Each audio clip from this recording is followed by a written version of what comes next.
Hello and welcome back to the podcast. I'm very excited to have a return guest with me. Megan Williams is here with us now. Congratulations on becoming Mrs. Williams. Thank you. So we're so excited to have you back. We had a really great conversation last time. And if you haven't had a chance to listen to it, you should definitely go listen. We talked a lot about anxiety in adults and kids and all the different ways you can cope. I know I tried that worry trick and it was really helpful. So if you haven't listened to that yet, go listen.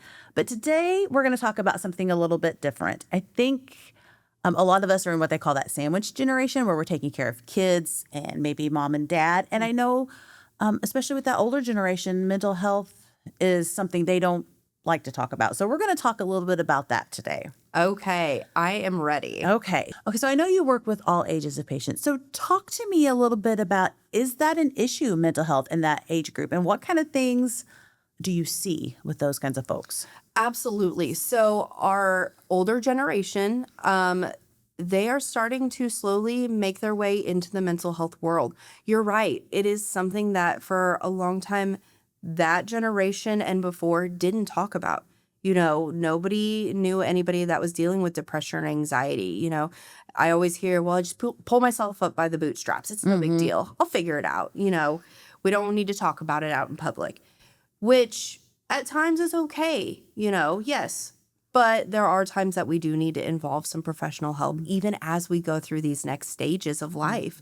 You know, I know we talked in our previous conversation about kids and adults. You know, we're so busy, especially raising kids or working with our own careers, and time kind of just goes away. Like we forget where we're at.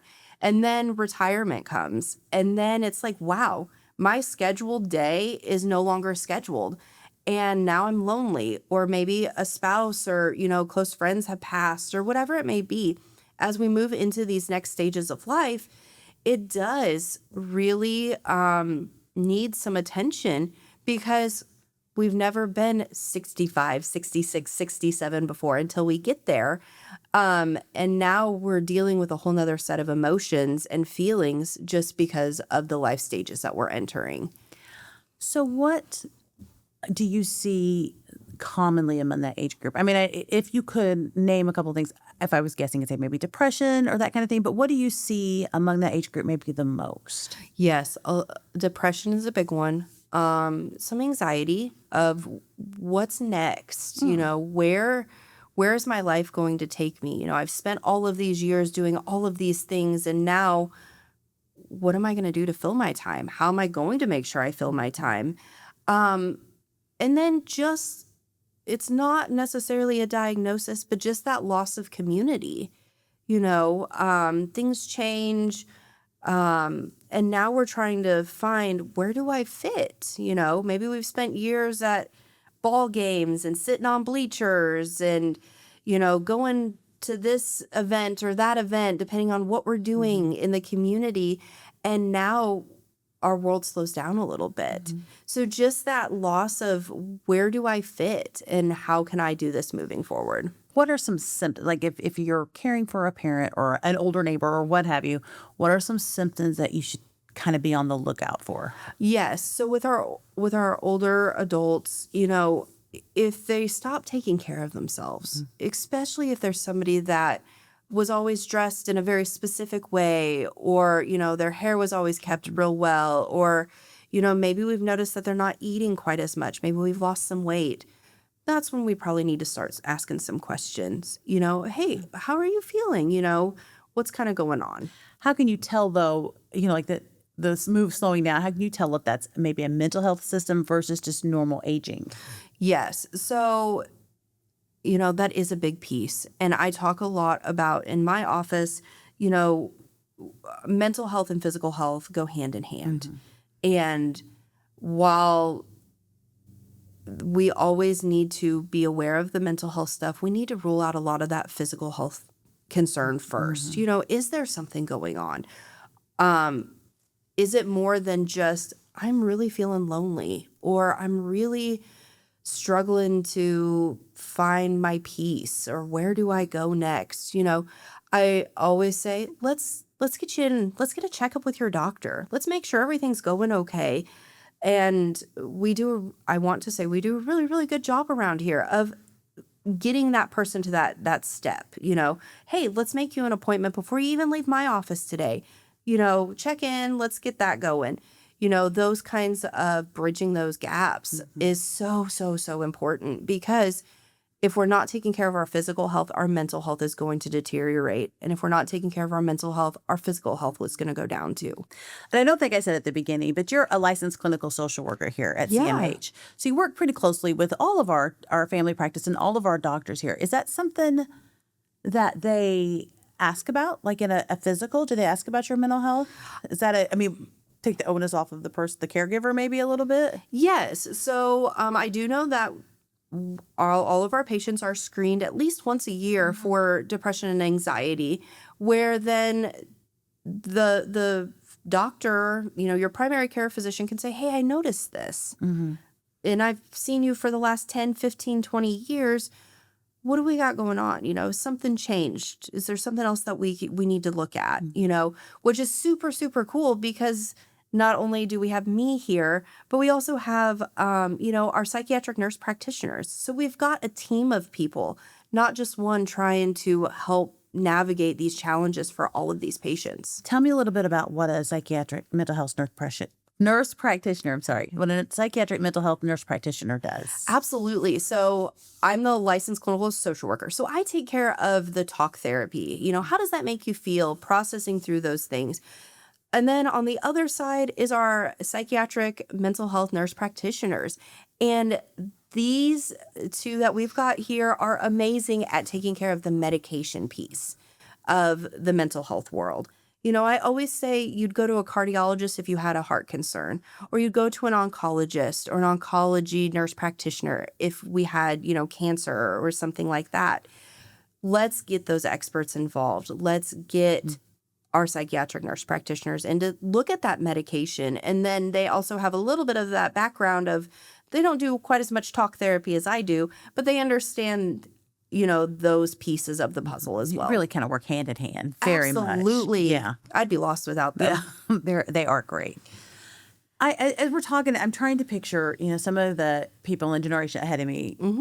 And I just don't know if they would ever just come out and say, I think I'm having a mental health issue. They just didn't grow up with it, especially like my kids did, where it was so much a part of the conversation.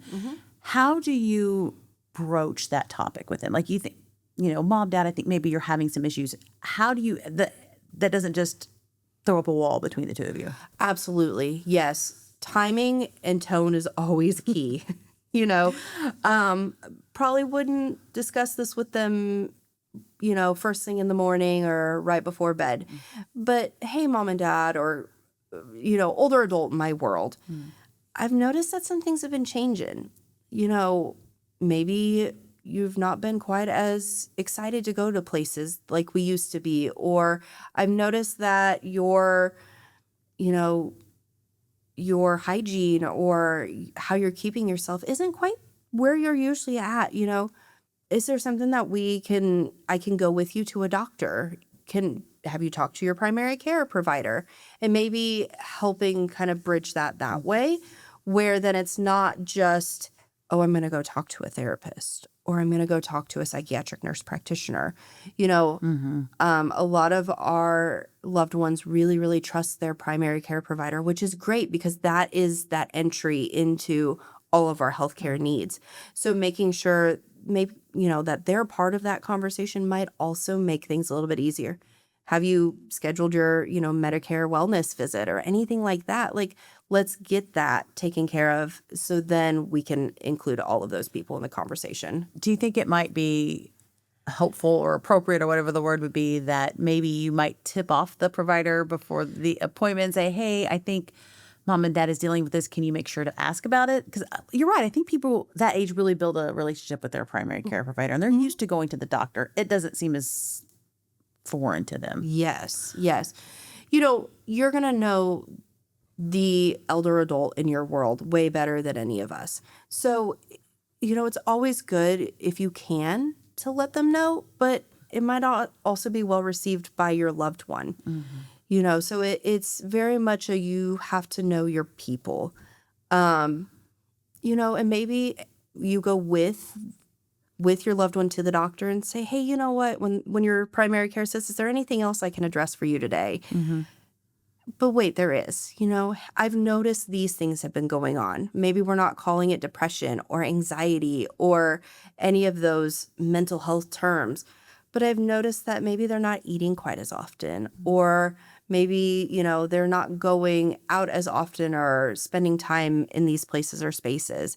Maybe that will kind of open up that conversation without upsetting your loved one. Yeah, because I could see that being a very touchy, particularly for that age group.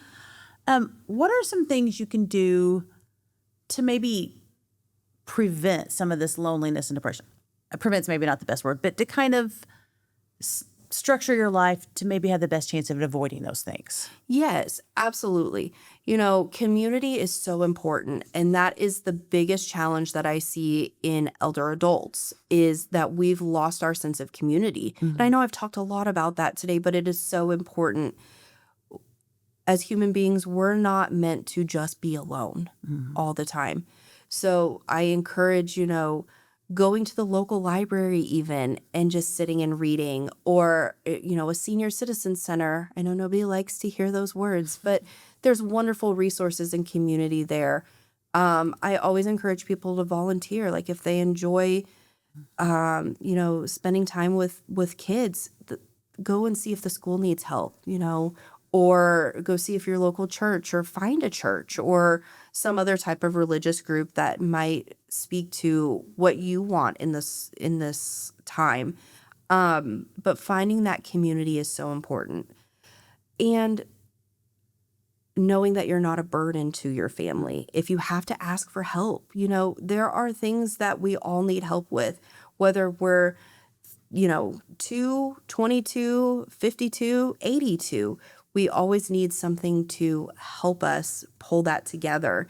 So reminding your loved one, your older adult, that you're not a burden. I'm here to help. It might not be that exact moment unless there's an emergency, but please reach out for that help.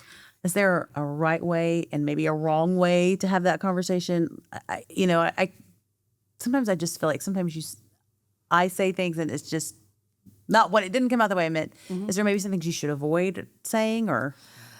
I mean, yes, you don't want them to feel threatened. You don't want them to feel cornered. Hey, opening that conversation. I saw that we've got this going on this weekend. Would you like to come along? Opening that invite, not just assuming that they're going to be there. This festival's here this weekend. We're going to go. You want to join us or meet us up there? Opening up that invitation and just stopping by or giving a call, or, hey, I'm in the neighborhood. Can I take the trash out for you tonight to the curb? Just so that they know that you're there. You're part of their world. And it's not going out of your way to help them. You're not becoming a burden. So what if the person that we're talking about is maybe they have health problems and they can't get out of the house? What are some things that you can do, like social media? Is that one of the places where social media is a good thing? What are some things you can do to help that person build a community if they really can't get out much? Absolutely. Yes. Social media or using technology is awesome in those circumstances. Like, absolutely. But also, let's bring the community to them. Maybe they can't get out of the house very easily, or mobility is an issue. Go to them. Take something to them, whether it's a puzzle book or just even your presence, just take 15 minutes to listen and, hey, how are things going? Let's go sit out on the porch. If they can make it to the porch, they're at least moving outside of their house. Just taking that time. And going outside. I know, because I've heard you say it before, how important it is just to get a little fresh air. Yes. We spend a lot of time inside. That is true. Let's say you bring the conversation up to them and we're like, they don't really believe in mental health, or they, like, people of my day didn't need this kind of stuff. They just need to be tougher. How do you combat that, or how do you answer that? The world was different when you were younger. Yeah. We didn't have all of the places, spaces, things, and ideas going around like we do today. You got the newspaper every morning, and that was the news of the day.